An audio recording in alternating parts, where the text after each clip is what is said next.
Hello student, आज हम बात करने वाले हैं जामिया मिलिया इस्लामिया के subject code T01 diploma engineering के बारे में। सबसे पहले हम उसके प्रोस्पेक्टस की बात करेंगे, फिर उसके बाद हम सिलेबस की बात करेंगे कि इनमें कौन कौन से सिलेबस से सवाल आते हैं। सबसे पहले हमें इसके प्रोस्पेक्टस देखना पड़ेगा, उसके बाद सिलेबस जानना ये ज़रूरी है, क्योंकि विदाउट सिलेबस एग्ज़ाम क्लियर नहीं होते। सबसे पहले पॉइंट चलिए देखते हैं। पहले एलिजिबिलिटी क्राइटेरिया क्या है।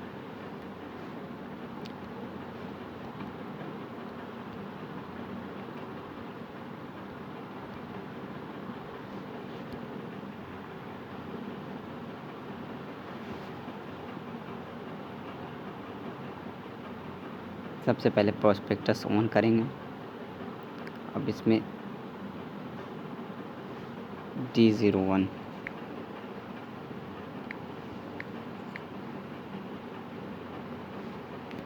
सबसे पहले D01 diploma engineering. Diploma engineering में 2 बैच चलते हैं, एक रेगुलर मोड, एक सेल्फ फाइनेंस, मतलब एक डे एक इवनिंग कोर्स। इन दोनों में दोनों बैच में 5-5 ब्रांच होते हैं, civil, computer, electrical, electronic, mechanical. और इसकी जो डिपार्टमेंट है वो यूनिवर्सिटी पॉलिटेक्निक।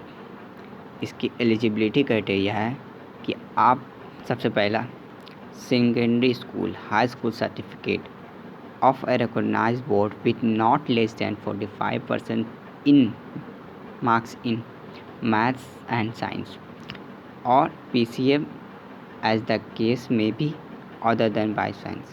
कहते हैं कि अगर आपने 10th किया या आपने 10th किया और आपके साइंस और मैथ में अगर 45% है, या आपका मान लीजिए आपका साइंस में 50 है और आपका मैथ में 40 है, तो इसके जो मार्क्स जुड़ के आएंगे वो दोनों को मिला के 90 नंबर होने चाहिए, तब वो बनते हैं 45%।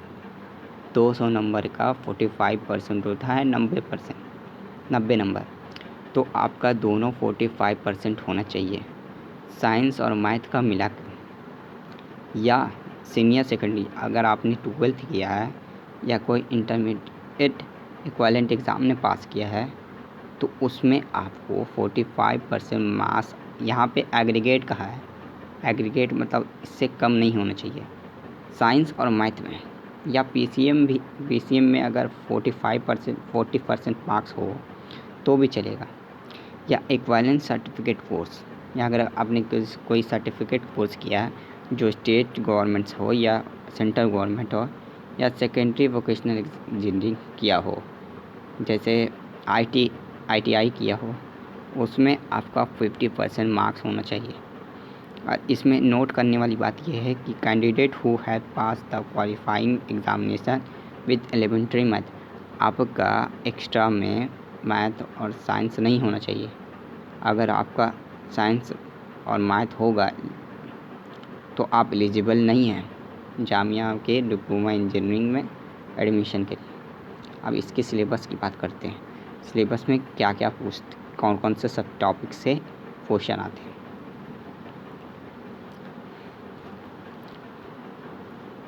चलिए इसकी सिलेबस देखते हैं। सिलेबस में सबसे पहला फैकल्टी ऑफ इंजीनियरिंग, ये फैकल्टी है डिप्लोमा इंजीनियरिंग के। डिपार्टमेंट है university polytechnic. Name of the programme diploma engineering regular है सेल्फ फाइनेंस। इसका जो एग्ज़ाम होता है एंट्रेंस एग्ज़ाम, वो होता है MCQ बेस्ड।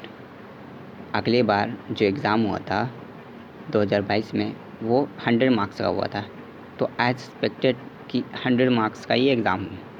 आप इस मार्क्स पे ध्यान न दिए। सबसे पहले मैथमेटिक्स जो होते हैं वो 34 क्वेश्चन होते हैं 34 मार्क्स के, और जो फिज़िक्स होते हैं 33 क्वेश्चन होते हैं, और फिज़िक्स केमिस्ट्री भी 33 क्वेश्चन ही होते हैं। इनका ड्यूरेशन होता है 2 आवर्स। यहाँ पे लिखे हुए हैं 3 घंटे, लेकिन इसकी जो टाइमिंग है वो 2 आवर्स देती है। इसका क्वालिफाइंग मार्क्स 50% होगा, क्योंकि जामिया ने 15% हर एक, अगर 100 नंबर के क्वेश्चन आते हैं तो 15 नंबर आपका एलिजिबल हो, क्वालिफाइंग नंबर होगा।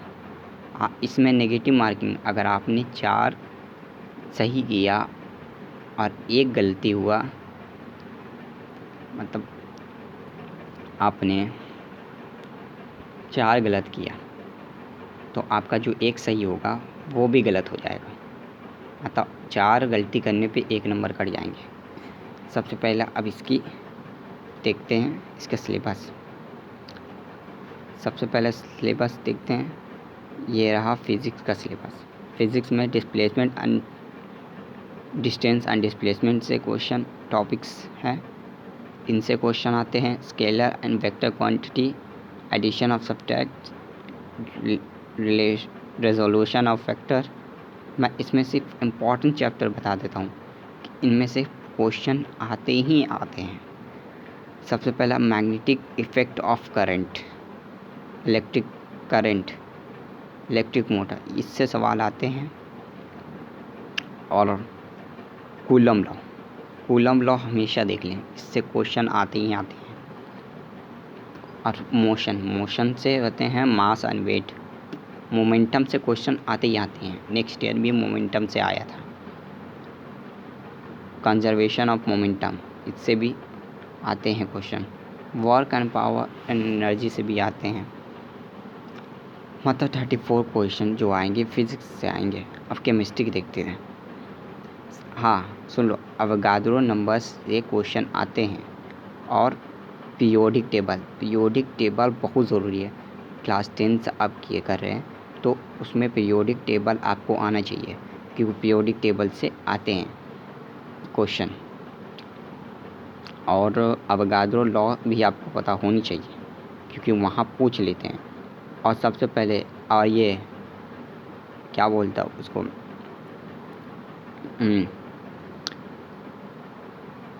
और क्या, इलेक्ट्रॉनिक कॉन्फ़िगरेशन ऑफ 20। कॉन्फ़िगरेशन मतलब होता है कि आपको 20 एलिमेंट का नाम होना चाहिए, उसका कॉन्फ़िगरेशन भी याद होना चाहिए कि उसकी वैलेंसी कितनी है, ठीक है। अब उसका कॉन्फ़िगरेशन आपको करने आता हो, जैसे SPDF के एलिमेंट उसकी हर डिवाइड में देनी है। जैसे ऑक्सीजन 8 नंबर पे है तो उसकी जो वैलेंसी होगी वो 8 होगी, तो उसकी कॉन्फ़िगरेशन कैसे करेंगे SPDF के हिसाब से। तो 1:2, 2:2 और 2p4, क्योंकि P जो होते हैं वो 6 एलिमेंट होते हैं।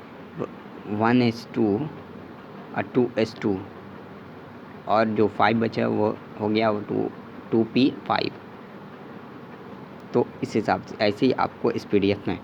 और कूलम्स लॉ, इलेक्ट्रिक करंट, ये सब होने चाहिए आपको याद। और बहुत सारे जितने भी चैप्टर हैं इनमें से भी कहीं से भी पूछ सकते हैं। मैथमेटिक्स में क्वाड्रेटिक इक्वेशन, ये सवाल पूछते हैं। और AP से भी पूछते हैं सवाल, AP और क्वाड्रेटिक इक्वेशन। हाँ,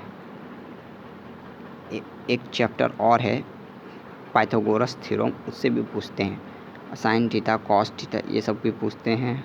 और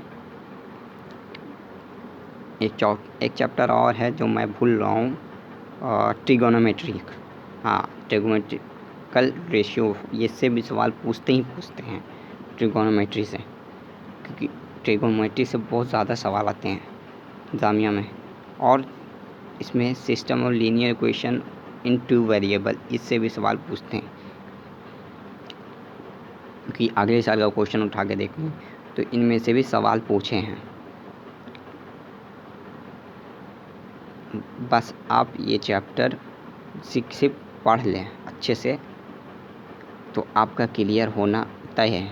रेगुलर में हो सकेगा, अगर रेगुलर में ना हो तो आप इंतज़ार करें सेल्फ फाइनेंस का, क्योंकि जामिया ने पहले ही कह दिया कि जब तक रेगुलर की सीट फुल नहीं होगी तब तक सेल्फ फाइनेंस की ये लिस्ट नहीं निकालेगा, क्योंकि जब तक रेगुलर की फुल नहीं होगी तब तक सेल्फ फाइनेंस की सीट नहीं लिस्ट नहीं निकाले। इसलिए आप लोग अच्छे से पढ़ लें। इसमें कम से कम आपको अगर एंट्रेंस अगर आपको क्वालिफ़ाई करना है, एग्ज़ाम में एडमिशन लेना है, तो आपको कम से कम एग्ज़ाम में कम से कम 40 नंबर आने चाहिए। तब आप चाह रहे हैं कि आपको रेगुलर में नहीं मिले, सेल्फ फाइनेंस में आपको कंप्यूटर मिले, तो आपके नंबर 40 नंबर होने ही चाहिए अगर आपको कंप्यूटर चाहिए। और आप जो अपने प्रेफरेंस भरें अच्छे से भरें, और आपको जो पहला प्रेफरेंस हो वो भरें। अगर आपको सेकंड प्रेफरेंस मिलता है तो आप अपग्रेड होकर फर्स्ट प्रेफरेंस में जा सकते हैं। मेरा ये कहना है कि ज़्यादातर आप सेकंड प्रेफरेंस में, अगर जो कंप्यूटर वाले पहला प्रेफरेंस है तो मैं उनके लिए एक एडवाइस है कि वो ज़्यादातर इलेक्ट्रॉनिक्स सेकंड में भरें, क्योंकि ज़्यादातर होता है कि इलेक्ट्रॉनिक्स की सीट वैकेंट हो जाती है, या चाहे तो रेगुलर में हो या सेल्फ फाइनेंस में, उसकी सीट हमेशा वैकेंट रहती है, तो ज़्यादा चांस होता है कि वो अपग्रेड हो जाएगा। अगर आपको वीडियो अच्छा लगा तो लाइक, शेयर एंड सब्सक्राइब करें। Thank you very much. आप जामिया इन्फो को सब्सक्राइब करें। Thank you very much.